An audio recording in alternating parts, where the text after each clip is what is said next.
months old or so, born last spring, so around September, and this is the first time they've ever been shorn. So they're not really too sure what to expect, and they're quite small though, so nice and easy just to hold down. But for me, being quite tall as well, it can be a little bit of a struggle to grip them between my legs, but we'll see how we go. Now, these ones are Perrindale.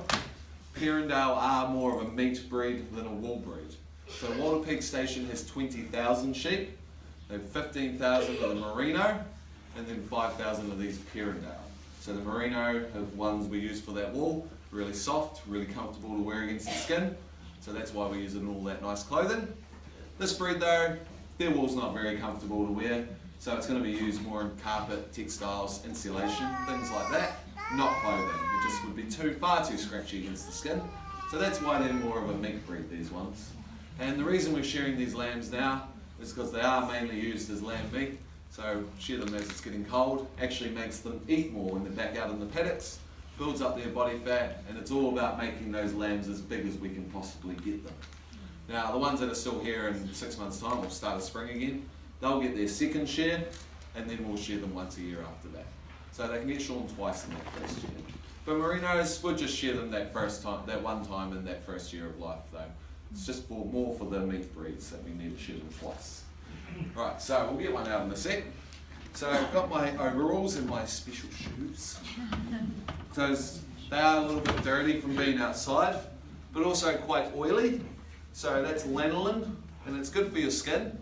And once they wash that wool out, it'll get extracted, and it'll be used in all your skin creams and things. So if you ever see lanolin-based products, that's what it is.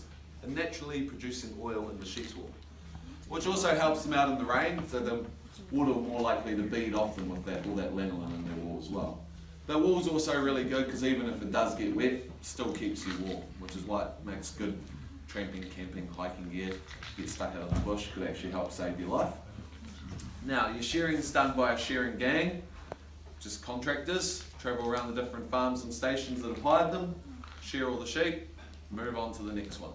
So they travel in their wee group, hence the name shearing gang. They'll have their helper pushing the sheep up in the pens here all day long, keeping them nice and stocked with bully sheep up here. Up here where I am, you're going to have your shearers, shearing away all day. So we've got 5 of these across the board at Wattle Peak Station. So that's 5 shearers going at once, doing on average 300 to 400 sheep each a day. So that's a good couple of thousand between them. Down here you're going to have your rousies. They're going to be clearing off the wool as it's been shorn, just keeping it nice and tidy for the shearers so they can just keep flying through them. Dirty belly wool separated from your fleece wool. Reason we do that dirty belly wool, these sheep are lying on it, sleeping on it, it's dragging through the mud, so it just needs extra cleans before it's used. Now you might have someone on that pressing wool all day long, and fills up, get about 200 kgs worth of wool in one of those bags over by the cupboard over there. And that's how we're going to ship it out to be cleaned. And they travel with their own cooks and drivers and everything. So they're a wee tight-knit team, and they need to be, because they're going to get paid per sheep they shear. So they want to do as many as possible in a season, get around as many stations and farms as possible in a season as well. Now, in the off-season here in New Zealand, if they're really good shearers, they could travel overseas, follow the money pretty much. Australia, UK, Europe, do some shearing over there, different springs at different times of the year, so they can do that if need be. Then come back into New Zealand, do it all over again here the next year.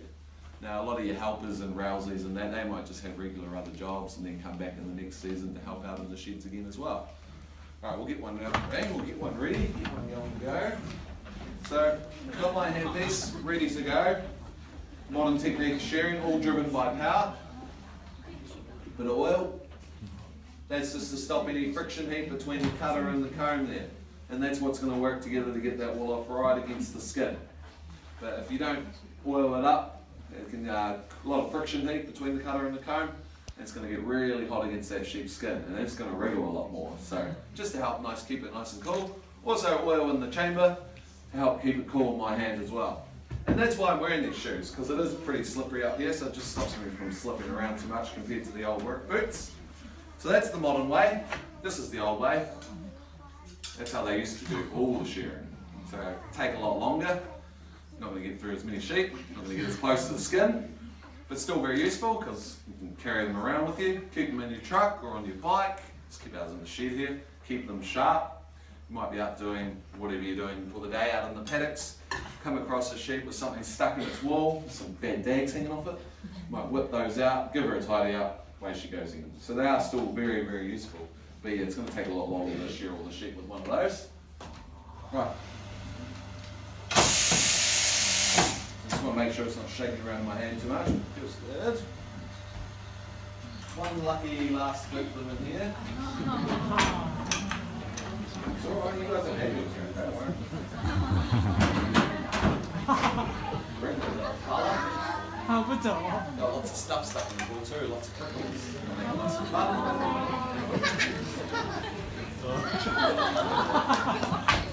But there we go, now that he's off his feet, not much he can do, so he just sits there. And that's what we need them to do. We need them to sit nicely for us.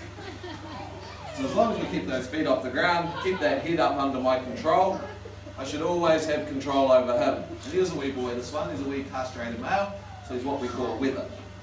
Now, belly wool's already been taken off, that's that extra dirty stuff, a little bit around his thingy there, to protect it. Now, just going to work on the main fleece, and he does have lots of prickles in his wool, this one. And that's the other thing about shearing them. If you don't shear them, that wool keeps growing, more likely to get stuff stuck in their wool, which can eventually cause skin infection and something like that. So it is for their benefit as well as ours. Right, I'm going to get them into position. I'm going to use the same positioning, same technique for every single sheep, no matter the size, and these ones are quite small. Turn them around a little bit. Get this leg behind me. There we go. Gripping them between my knees, like I said, I'm quite tall, so doing that is a bit of a challenge. I'm going to start on this leg. Now, as I shear them, I'll just move them around until the whole fleece is off. Right, sit nicely in the fleece.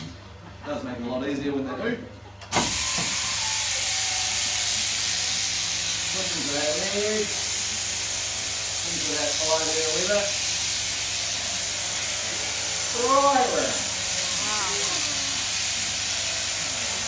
Right round.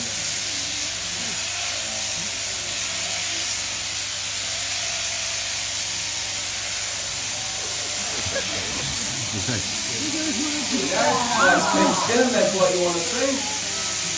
Roll them back a wee bit. Over his bum. Now I'm over the backbone. That's the backbone just from there. That's at least where I want to be to begin with. But the more I take off now, the less I have to take off later. So I might get one more wee one in there. That'll do. If you've got any on the top, you'll whip it off the top. He's pretty good. Alright, we'll move him. Got my knee between both of his legs now. Twist the head around. There we go. Right up his neck now. Didn't like that too much. Right up that neck. Watching out for those ears and my fingers. Make it one more right up in here. Right up past that cheek. There we go. Tuck that wall behind my leg. See where I'm going.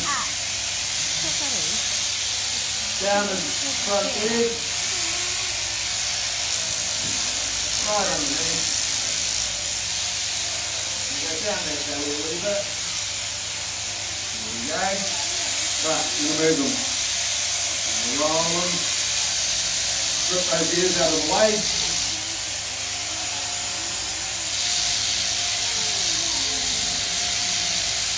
Again, watching out for my fingers too.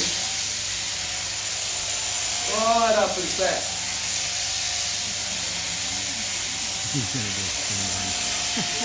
Right up his back. Keep rolling them. Keep moving the wall so I can see what I'm doing. Step over them. Right up. There we go. Starting to take shape.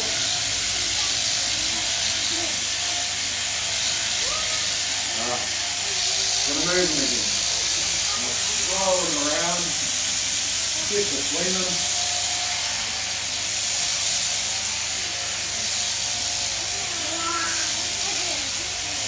Keeping that skin nice and tight.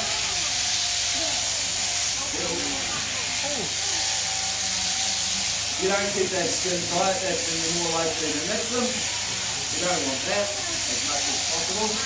Right. Keep between my legs.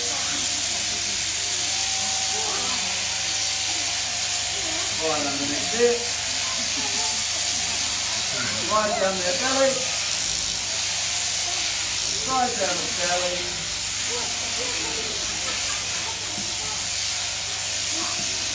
Right down. Oh, right down to the legs. Get behind them, pull them out. Out that last leg.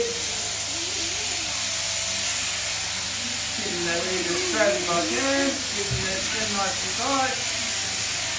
Until you're over the bum again. There we go. So once I get him back up, he'll want to get away from me. He'll be pretty crazy. He's pretty eager to get back up too. We'll get him up. We'll show you what he looks like. First haircut down. Pink exposed skin. That's what you want to see. What we might have to watch out for a few days is a bit of sunburn. So we'll put him out with some tree cover for a few days just to protect him from that.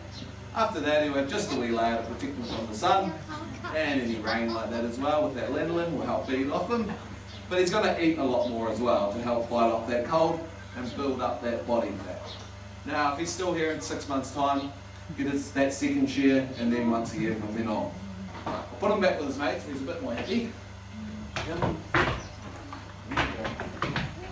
Once again, the sheep want to stick together. And just a wee fleece on these ones, nothing too much. Your first share lambs, you're only going to get a couple of kgs max off them. Once you get to your bigger sheep, you're looking more towards 80 kgs or so. So you're going to get about 4 or 5 kgs of wool off them at a time. And that's generally when it can stick together better as one big fleece. Easy to roll up and put away.